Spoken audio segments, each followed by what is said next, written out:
as a piece of a longer project. I won't say too much about it because I'm pressed for time, but on themes of exposure in between literature, psychoanalysis, and post-colonial histories. In Afsane Nejmabadi's Professing Selves, Transsexuality and Same-Sex Desire in Contemporary Iran, 2014, she narrates a fantasy reported by several candidates for sex reassignment surgery, whose transitions happen in serial operations over an extended period for several reasons. Among them the fact that the government only pays a small portion towards surgical reassignment, an expensive and arduous proposition. Imagining death, Nejmabadi writes, becomes the condition of a wish that expresses an ideal. Quote, "When my body is washed for burial, I want the washerwoman to see a completely female body. When my body is washed for burial, I want the washerman to see a completely male body." Although legally able to live as and to enjoy the rights of their reassigned gender, including marriage and adoption, many transitioners persist on the SRS path even after having earned their new certification. State recognition of gender reassignment is insufficient to appease a yearning that is again and again expressed in these terms of finitude, one that paradoxically promises new life. With the publication of this study of the history of transsexuality in law, medicine, popular culture, and trans activism in Iran from the 1930s to the present, scholars of Middle East, West Asia, and North Africa are newly able to test our speculative theories of contemporary subjectivity and its entanglement with the modern state power, arguing that Iran's Islamicized modernity paradoxically elaborated new subjectivities through the regulation of sex and gendered morality, habitus, and identity in law, medicine, and civil status. Professing Selves locates a crucial techne of state power multiplied in the proliferation of interview, questionnaire, affidavit, testimony, and case study that sediments official state discourse on trans habitus. Nejmabadi's historical approach locates attitudes in popular media, psychiatry, and law in the pre-revolutionary period, the better to track the medicalization of transsexuality as coeval with that of Europe and North America in the same period. The medical view, one preceding the Islamic Republic yet surviving the transition of the state, that transsexuality reflects a quote-unquote gender identity dysphoria, dovetails with one traditional religiously informed view that the trans person suffers a discrepancy between soul and body, rather than gender, for on this account there is no clear notion of gender, that can be corrected by acknowledging social reassignment. As early as 1964, Ayatollah Khomeini published the view that sex change is permitted in Islam, while his 1984 formal ruling or fatwa affirmed the piety of sex change in response to a particular trans woman's request.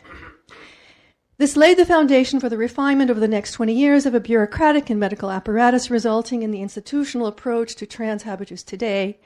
SRS is achievable, partially funded, no less, and as highly regulated as is immigration, education, and any of a host of other government functions that shape our citizen being. This is to say that gender reassignment is not a matter of sovereign choice, but a form of agency highly mediated by a social process. And yet, the juridical change of the status proceeds from and requires as foundation the personal perception of suffering, and key of a suffering soul whose social appearance and physical body fail to reflect inner being.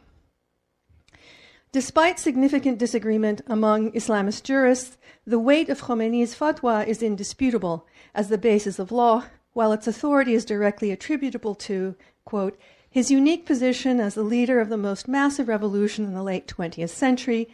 Only Khomeini, in fact, had the combined religious and political authority that would translate his ruling into law. Countering the legal obligation to enforce SRS in all found cases of transsexuality, the state fully covers only the costs of hormones, not SRS, and thus the obligation to pursue surgery is unenforceable, while enforcement itself would be unpopular with a number of conservative religious jurists. Reassignment also highlights personal narratives and an informal register of social chatter and cultural production in the particular forms of self-narration that support the medical and legal assessment of bodies and subjects. A dialectical pair emerges in the surfeit of a new confessional apparatus. The same-sex player, which is only unevenly described as gay or lesbian in English, and the transsexual, and in particular M to F persons. And the reason I'm using the word transsexual is that Najmabadi uses it. It is the translation of the word that is used, which is tarajinsi. Jins is the word for sexuality in a number of languages: Arabic, Farsi, Japanese, Chinese, and so on, Korean also. And so the term transgender is not really operative as a term of discourse in this scene. Excuse me. And this dialectical pair, the same-sex player and the transsexual, whose mutual self-definition highlights the entanglement of two seemingly incompatible modes of subjectivity: the psychological deep subject of self-reflection and the contingent self in conduct, who finds herself in litanies of action and surface appearance. Intertwined by law, medicine, parties, and home, this couple poses fundamental questions for post-colonial critiques of psychoanalysis and transnational accounts of subjectivity. On the subject of psychoanalysis and its other lives in the global South and East, I will be tacking only lightly into the fabric of a project that is, for me, a major preoccupation. But in addition to noting that the elaboration of psychiatry, psychology, and psychoanalysis in the region is coeval with its development in Europe, I have been thinking along the lines of Jean Laplanche's model of sublimation and fantasy to think through the multiple ways that homosexuality and transsexuality are co-defining in communities and by individuals equally exposed to gossip and public opinion, forces that not only shun sexual dissidents or exclude them, but also accept the transsexual transfigured by juridico-ethical and religious sanction. Earning the state certification that one is indeed in need of SRS opens the self and its narration to subjection via medicalization, while also authorizing a spiritual actualization of self endorsed by the state. Spiritual, religious, and moral truth of one's gender and sexuality is laced through the impersonal material of a documentary archive required for certification, one that is to be made rather than found, for it is created in tandem with a casting away of any similarity with the morally despised role of same-sex player. This negative determination is produced only in close proximity and intimate knowledge of the refused role, and the negative path of determination for legal approval and state sponsorship of SRS must pass through the knotted relation to and distinction from same-sex playing, even if at some level same-sex playing is a matter of one's transsexual everyday practice. This is to say that the state can and does permit the transsexual, in pursuit of trans certification and SRS approval, to practice a sexuality that is not otherwise so sanctioned. Thus, in the process of becoming, a becoming that may extend indefinitely, the transsexual in a male body may continue to live and be loved by her man, all under the watchful eye of institutional authority. This material reality, along with overlapping social cliques and public meeting places, draws same-sex players and transsexuals into close and continuous knots of becoming and self-definition. In short, the revolutionary Islamic State creates spaces of emergent subjectivity, as Najmabadi puts it, safe havens, for gays and lesbians because of the unusual state sanction of transsexuality. Contemporary medical notions of psychology, pharmacology, and cognitive therapies do not constitute a foreign or quote-unquote Western scientific matrix, though their implantation has necessarily evolved in tandem with the currents of local culture and taken up vocabularies of self and other that reflect regional, sedimented, and linguistic, as well as religious inflections of place and people. Let this fact serve as an example of the uncanny memory of a forgotten archive well documented in the Middle East histories of colonial science and medicine, but unable to materialize as savoir or common sense for most publics, even academic ones, concerned to do good to the other, here the African, Arab, Persian.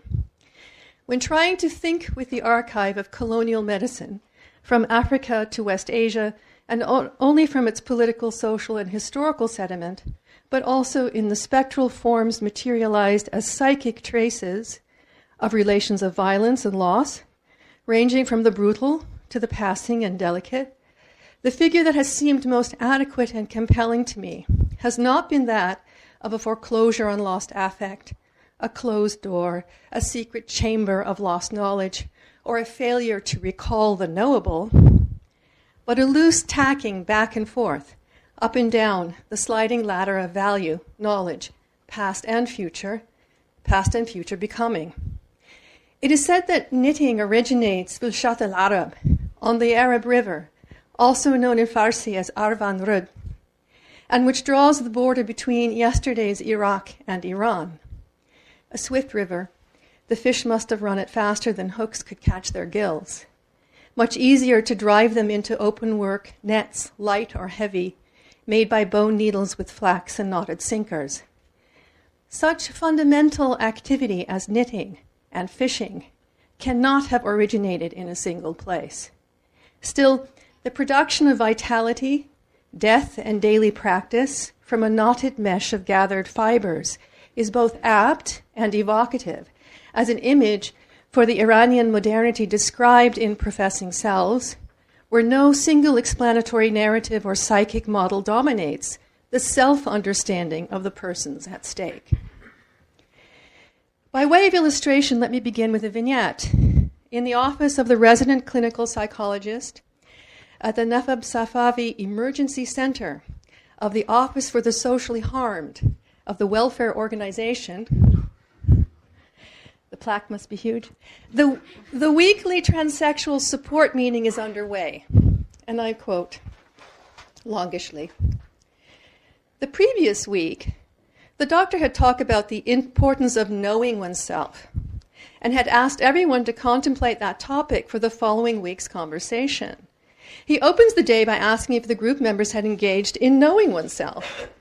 He is dismayed to see that his proposition had not been taken seriously. S, an M2F, blurts out that she had no time for it. What was she doing then? I was busy with my boyfriend, cooking, making sure I make myself up in the style he likes. The physician is clearly annoyed. Are you so dependent on him? She is not fazed. Of course, I'm really in love with him. Y, also an M2F, who was there the previous week in a black chador but on this day has shown up in her army uniform, is expected by the group to explain the change of dress as a change of gender habit. Yes, I do consider myself M2F. I do want to go for SRS, but I am also prepared to take my time. Once I change sex, I won't be able to pursue some of my ambitions. In any case, when I'm in masculine clothes, I enjoy doing manly things. When I'm in feminine clothes, I like to do womanly things." These avowals suggest a recoil from the depth model of self-reflection that frames the clinical setting and a dispersal but also a holding of the trans subject in the agency of conduct. Najmabadi calls this dispersed subject the subject of conduct and shows convincingly that both models of conduct and deep interiority are interlaced through the trans and same-sex playing community. M, another M2F, challenges Y's commitment to their shared identity as transsexual, only to face a pileup of other criticisms as H and S expand on the topic of the necessity of flexible gender habit to accommodate changeable work opportunities and the ups and downs of romance. Yes, if my current relationship does not work out and I have to go back to work, I'd switch clothes to be able to get better jobs. Yet none of these SRS potentials would consider themselves gay or same-sex players, and this without necessarily sharing in a homophobia of aversion, though certainly some do voice extreme discomfort or shame at being mistaken for the same-sex player, or even about sex had under the assumption that both partners were of the same sex. Or in a more extreme case, when a husband and a wife had sex, though the wife felt herself to be male, and others, including both female intimates and male friends, saw her as male identified. In fact, they chide her for having sex with her husband, or him for having sex with his husband. Trans identity in becoming is neither forced into a single path, nor is it frayed or worn thin by the necessity to present as the wrong gender habit in this context. And each member of the support group capably calculates with that necessity and risk of disapproval, while also refusing the judgment of others who so calculate. This flexible sensibility loops back upon itself to escape the exposure of gossip and shame by avowing and embracing the potential realities, quote unquote, of unpredictable fates, including the surprising evidence of God's creativity, this is a word used in the context, in creating the transsexual, as one testimony puts it. I want to place these vignettes of talk among transsexuals and same-sex players in Tehran in the last decade alongside two interlaced themes in the late Foucault, drawn from the 1981-82 lectures at the Collège de France, entitled The Hermeneutics of the Subject, 6th of January and the 10th of February, 1982. In these lectures, Foucault follows the trail of discussions of quote-unquote truth as grounded in the subject, from ancient Greek care of the self to the Christian pastoral tradition. At stake is a strange turn in the genealogy of the subject in truth, where he locates the emergence of truth as a duty to care for and guide others by cultivating a soul-searching interiority, directing others to have right conduct toward their fellows and toward themselves, which forms the basis of a religious reflection on the true self, becomes central, he says, to both revolutionary Marxism and to psychoanalysis, as psychoanalysis differentiates itself from medical considerations of pathology to develop a critical diagnosis of psychic life and the appetite for power. Foucault further speculates that this prehistory to biopolitical technologies of subjectivity takes a detour in the 1830s and 40s as the revolutionary subject is born behind the barricades. Quote, "We cannot understand the revolutionary individual and what revolutionary experience meant for him unless we take into account the notion or a fundamental schema of conversion to the revolution. The problem is to see how this element of technology of the self was plugged into the new domain and field of political activity and linked to the revolutionary choice to revolutionary practice." There are several reasons to recall this work on the genealogy of shifting conditions of truth and subjectivity as conditioning the revolutionary character as a context for the discussion of transsexuality in post-revolutionary Iran. Crucially, the lectures of 1981 until shortly before his death in June 1984 were preoccupied with teasing out a genealogy of shifting conditions of truth that have shaped today's technologies of the self and enabled their emergence out from under the heavy burden of the deployment of sexuality. This work returns to the question of spirituality. While adhering closely to a Mediterranean and Christian basis, his reflections of and on truth and the function it serves in interrogating life and self are legible, I think, only if we recall the seismic effect of the Iranian Revolution of 1979 on intellectual currents of the 80s, and the exhaustion of political militancy in the same period. Certainly his attention to topics like truth, sincerity, morality, belief, fantasy even, is out of joint with the prevailing sentiment of 1980s cynicism and the infinite forms of decadent irony through which many of us in this room thrived and survived. To read Najmabadi's map of the knitting together of trans and same-sex desire in post-revolutionary Iran into Foucault's final lectures is to ask what conditions of truth obtained for him when he was led to pause in his disquisition on 1st and 2nd century Christian fathers and Greek philosophers to distinguish the 19th century commitment to revolution from, and I quote him, "This notion of conversion, of the return to the self, of the turning around towards oneself, is certainly one of the most important technologies of the self the West has known. We cannot understand the revolutionary individual and what revolutionary experience meant for him unless we take into account the notion or fundamental schema of conversion to the revolution. The problem is to see how this element of technology of the self was plugged into this new domain and field, as I said, of political activity linked to revolutionary choice to practice." This theme was already announced in different terms earlier when commenting on the need to think beyond Marx and Freud in order to recognize that each had, in his own way, incorporated elements of prior spirituality. Key among these elements is the concern for what is at stake in the subject's being and what might be transformed by virtue of his access to the truth. And this leads Foucault to a curious admission. The spiritual insecurity of the subject, a crucial topic of the genealogy forgotten by organized dogma, religious, Marxist, psychoanalytic, returns in the practice of Jacques Lacan, who Foucault says is the only one to have posed the, quote, specifically spiritual question, that of the price the subject must pay for saying the truth and of the effect on the subject of the fact that he has said it, that he can and has said the truth about himself.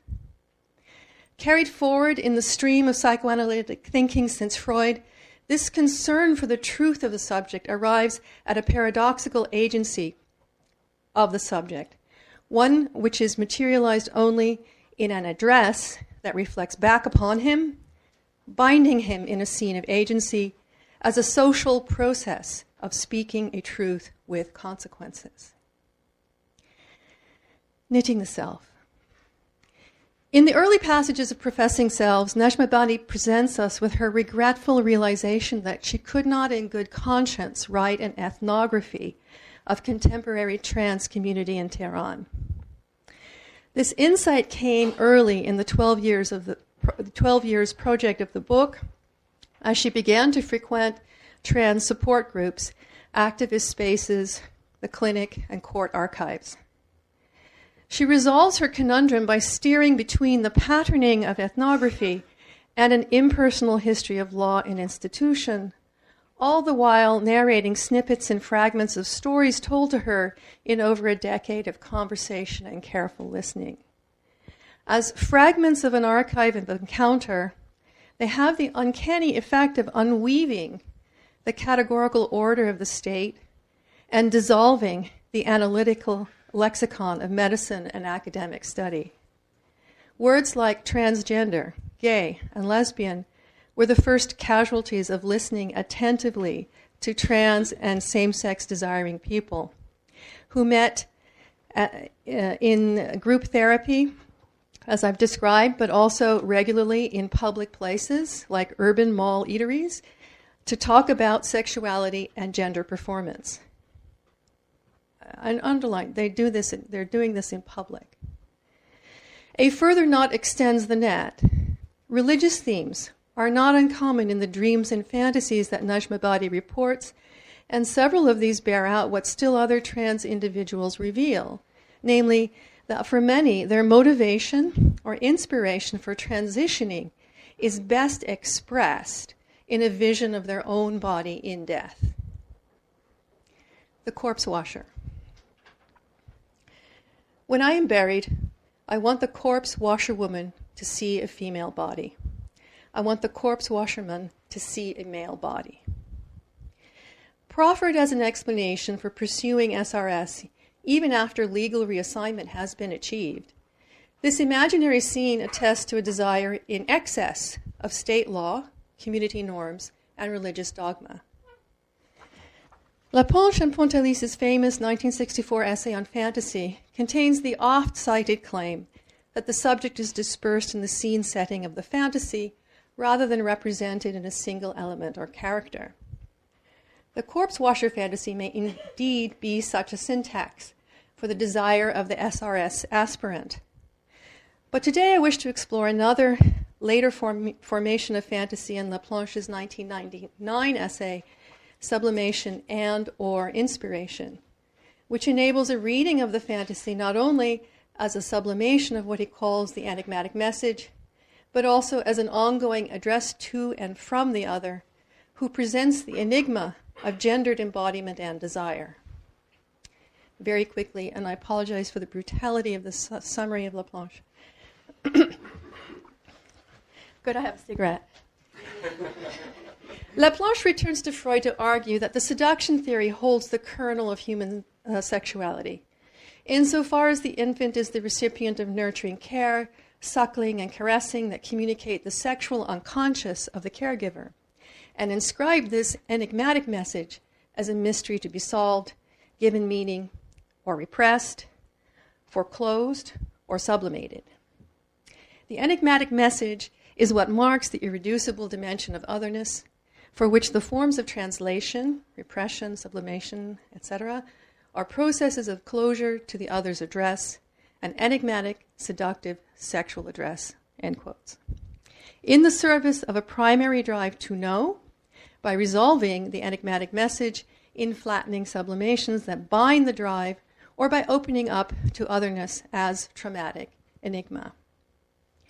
Gender is part of the message, and positioned prior to sexuality for Laplanche, insofar as the sense made of the enigma in touch, silence, gesture, signs between adults, beginnings and ends of conversations, arrives as already gendered and to be translated, repressed, foreclosed, as the advent of sexuality through fantasy. Among the overwhelming priority of unconscious signifiers is the question of gender as a mysterious imposition of the other's desire and iterative closure to the other's address, i.e. as responses to a goad. Quote, Laplanche's view is that we rethink gender assignment as an unconsciously transmitted desire, a view with implications for current sociological and legal approaches to questions of gender assignment and reassignment, says one critic. The corpse-washing fantasy, as an answer to the question posed by the interlocutor, why surgery, with the implication of when signs could be enough, engages the enigmatic other by repeating the gestures of intimate care and implantation in a fantasy of last rites. The Muslim burial rite makes few demands, but among them the body must be washed and wrapped in a clean cloth to be buried within 3 days. Beyond that, simplicity is the rule and variation the reality. Even the prayers may be brief. Thus, the extension and suspension of time in fantasy, its time of fantasy, that imagines the preparation of remains for burial when the aspirant is still alive, is itself both reflective of the character of Muslim rites and a violation of the simplicity and letting go that this simplicity serves. Practices vary. It is of interest to note that among the general rules, the eldest relative of the same gender washes the body. And so the corpse-washing fantasy carries the kernel of familial care and gender decorum in the scene of after death, where the encounter between the caregiver and the self stages only serenity. The silent labor of the corpse washer, who looks but sees that there is nothing to see, affirms the symbolic recuperation of the subject in an imaginary form. As Laplanche puts it, contra, quote-unquote, a certain Lacanianism, the symbolic as well as the imaginary are both in the service of the ego, and thus caught up in the almost inescapable imposition of Ptolemaic reclosure. Here in the corpse-washing fantasy, end quote, here in the corpse-washing fantasy, the symbolic reinscription and redemption of the body and its truth, i.e. preferred, sensed, perceived, gender, works in tandem with the imaginary by, quote, binding through the narcissistic image. This fantasy is also legible as an imaginary address to the enigma of the other, Laplanche's primary other, who is not represented in the scene, neither washer nor the washed, but who is dispersed throughout the fantasy. Fundamentally, a dramatization of the awakening of the subject to new life and new sexuality, the scene conveys an image of passive receptivity or originary helplessness. What awakens here is the body as the true body, appearing in the guise of ego ideal or that which I wish another to see in me. Yet it materializes without authority, for the agency of the scene lies with the washer's caring hands and neutral vision. As Laplanche puts it, quote, inspiration is conjugated via the other. Its subject is not the subject, but the other. And in its resonance with the originary adult other, this other comes to reopen at privileged moments the wound of the unexpected, of the enigma. The fantasy of finitude, death comes despite my life, is also a fantasy of fatality, my death as condition and evidence of new life. The fantasy can be understood as a radical exposure, or, as Laplanche puts it, the reopening and unbinding of the wound of the incursion of the primary other, only to be bound again. This fantasy of one's own death, legible as an imaginary address to, in Laplanche's terms, the enigma of the primary other, inspires particular trans subjects to pursue a more sincere, this is a word that's used, and authentic embodiment of themselves. Here, the bodily ego imagines a scene of its ideal body, the one seen by the corpse washer, as only a body without surprises, as expected, indeed a body mirroring their own. The trans fantasy of the corpse washer, and these are my concluding remarks, evokes a religious rite and spiritual devotion as a symbolization or sublimation of new life. To become the ideal body, the cisgendered body must die. Does the fantasy imagine the self as newly cis or transsexual? Does the accomplishment of SRS serve the function of erasing the labor of living conduct to replace it with the calm repose of indisputable gendered bodily form in deathly matter? Has the difference between cis and transsexual become indistinct and immaterial before the materialization of the new body, now only imaginable as lacking the animating soul? If the meaning of the religious ritual is not otherworldly, but fixed on the experience of the washer after the self in conduct has relinquished the self, does it also carry a trace of ambivalent mourning for that unwanted body who had to die so that they may live?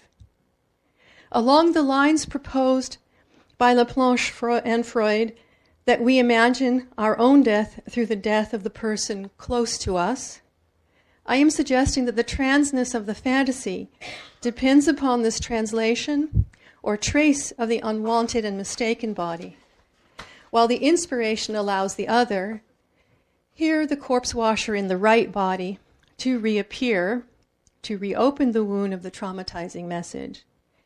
In Laplanchian terms, this is to read the fantasy as a fantasy of originary seduction and implantation of the enigmatic message, sexuality, while also understanding it as a making oneself available to the, quote, other who comes to surprise me, end quote. Serenity of the death rite is the language of this surprise. On a final note, the self in conduct continues its practice, as paradoxically, commitment to SRS might also act as a goad to linger in the group therapy, where conduct is schooled and adjudicated, and where the liberty to assert new forms of the self, not following from the prescriptions of one's fellows, is upheld through the very elastic and tangled course of conversation and cultural elaboration. But this self in conduct conflicts with the desire of the fantasy for a radical conversion to its revolutionary self, the true self, committed to a vita nuova for our times. Thank you.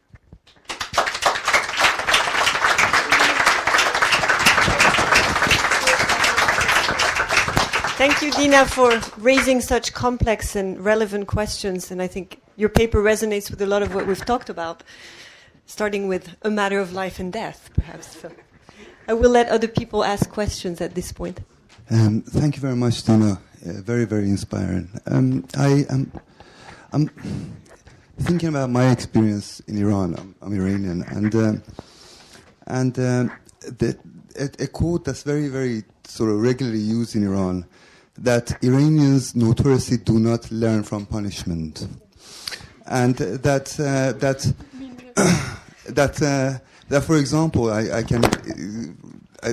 my sister was arrested for having been in a party and potentially having drunk alcohol. And when me and my father went at that point to pay some fee and take her out, I remember there was a guy there that that said, come on, you caught me last week. You know, I received a few lashes last week and I paid you. I'm here today. I'm a regular. Give me a discount. You know, I come here very often. So, and I'm sort of wondering about this because the sort of politics around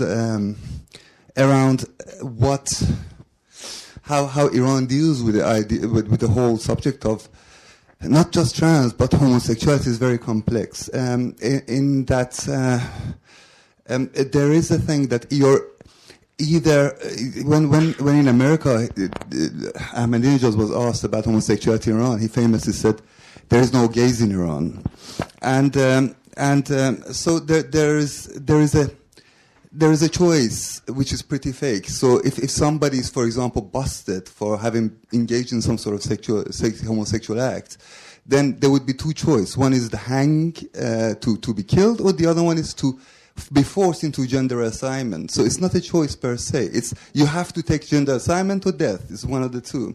It's different when people elect for gender assignment, which also happens in Iran. But I'm sort of wondering about this body that sort of comes out at the other end and is being watched by the watcher. What is this body? Is this a body that says something about a change having successfully taken place? Or is it a body that insists on not having been changed by the experience of its torture?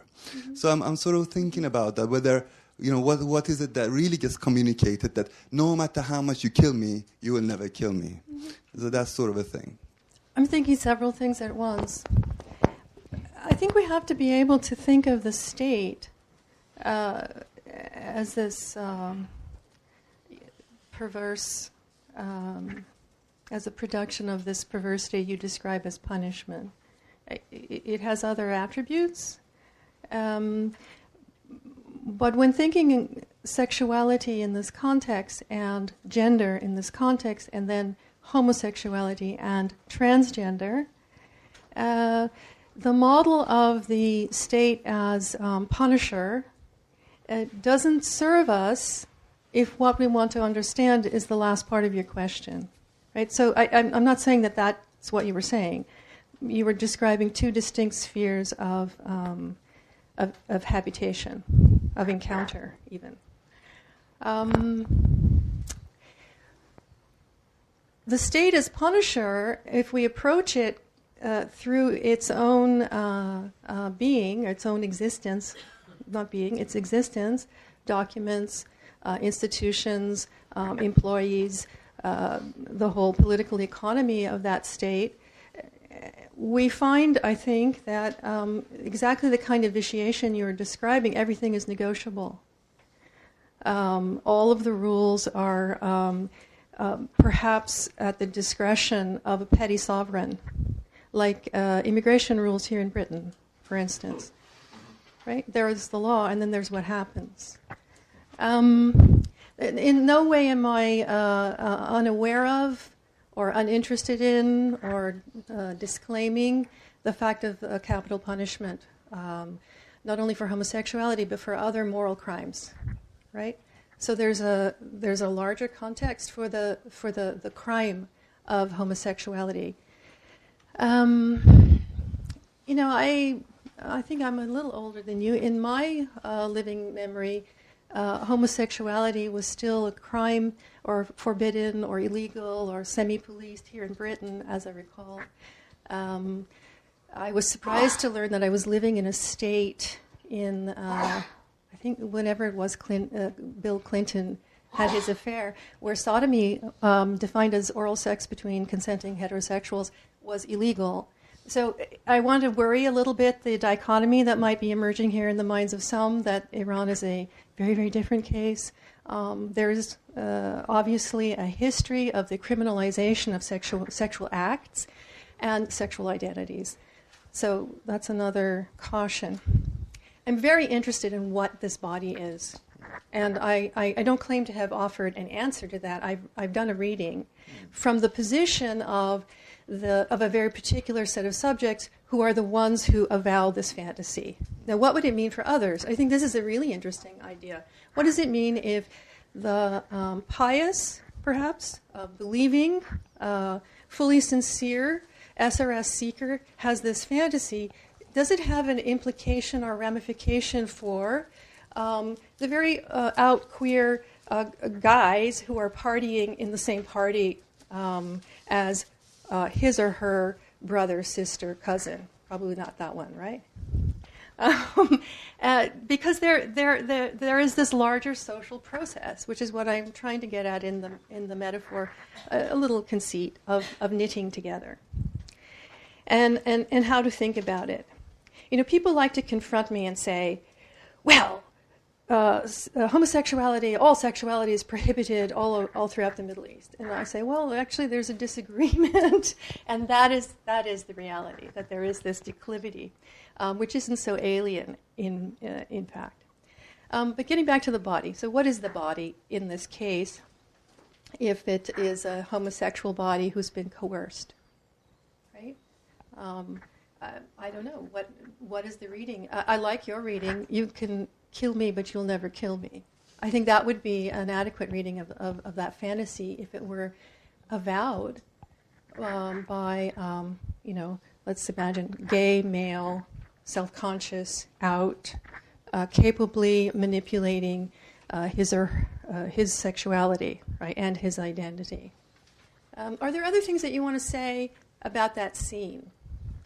About the fear, the anxiety, that also, that is related to the humor and to the flexibility of many people who are living in these situations. For instance, I would make the analogy to black humor in the United States. There are other analogies or other analogous experiences of social groups that cannot be reduced to identity, have to do with this kind of flexible survival and thriving. Maybe even, right? Which is why I made the crack about the 80s. Yes. Okay, so we'll take one more question from Patricia and then keep more questions for after. Thank you for your great presentation, very thought-provoking. I'm doing research. I was surprised. I don't know if that's true, but what I found was that the numbering of SRIs in Iran was higher than all of Europe combined, and that also Tehran was the world capital for nose jobs. So I was wondering about aesthetics and ethics. Yeah, very few hang-ups around this, right? So it's actually, you can bear me out on this, and it's not just in Iran. The attitude that improving oneself in this manner, there is no morality attached to it, right? It's not whereas in the West it seems to be involved in some sort of moral judgment, that persons who seek bodily modification are somehow inauthentic, or they do not know themselves, or etc. Numbers of sex reassignment surgeries. There is a table produced in the back of Afsane Najmabadi's book. I think, but let's not exaggerate the number. Yes, it's greater than. It's about 700, right? It's not a huge number. So if we get hung up on the number, we could use the number maybe as a reflection of the fact that this is, it's possible. It's in a way neutralized or removed from our agential, and if I may say, at times, very neoliberal conversation around our choices, whether it's trans or any other a very important, very embodied choice. So I think there is something about the state apparatus, the state sanction of it, that is obviously enabling. Of course, there is always the shadow side, which is that there are cases of coercion and criminality of the state, which is, as I was trying to say earlier, obviously a feature of the state, wherever the state may be. So how do we think about that from the perspective that wants to be informed not only about from gender and sexuality, queer studies, but also from psychoanalysis?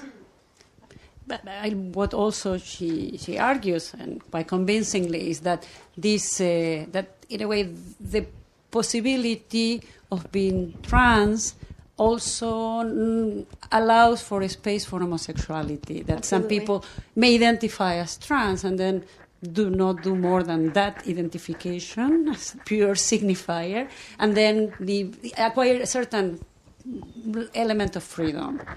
The other thing in what you were mentioning, what kind of body is it? And I was thinking that that body is no longer a body, it becomes a corpse. Yes. So it's not the living body. And maybe connected with mourning. Often, Lacan says in the seminar on anxiety that we mourn those for whom we occupy the position of object cause of desire, the famous object A that is by definition non-gendered. And whether or not in that fantasy is becoming something for someone, the person, but only occupying that position as a corpse, not as a living body embodied by a being. And then I was thinking maybe with Laplanche, if in that case the enigmatic signifier operated as a dead letter, if it only can produce a corpse and not a living body. It's not only producing a corpse. What it is producing is a familial scene, because the corpse washer is the relative of the desired gender, and the enactment of the washing, which is why I was drawn to Laplanche to read this, is not just an echo or a replay, but is a fantasy discourse of that originary care that was given, if it was given, to the wrong body. So I would quibble a bit with the idea that it's only a corpse. Also linguistically in the sentence, the word is body, and there's another word for the dead body. So there's a division. Okay. Yeah, there are many linguistic features that would be interesting here, but would be too heavy and alienating, I think. But I do want to say that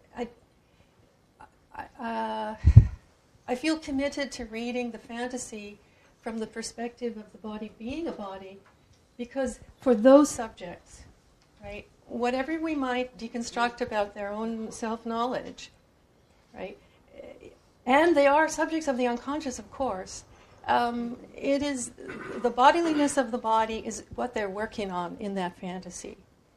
So all of the permutations, I think, have to be acceptable to us as we think through, as we analyze what it is they're producing as a discourse about my hope, which inspires me, and that's what I was really getting. It's like a body's being washed. Yeah. Like playing on Freud, a body's being washed. that worked better. All right. Well, thank you so much.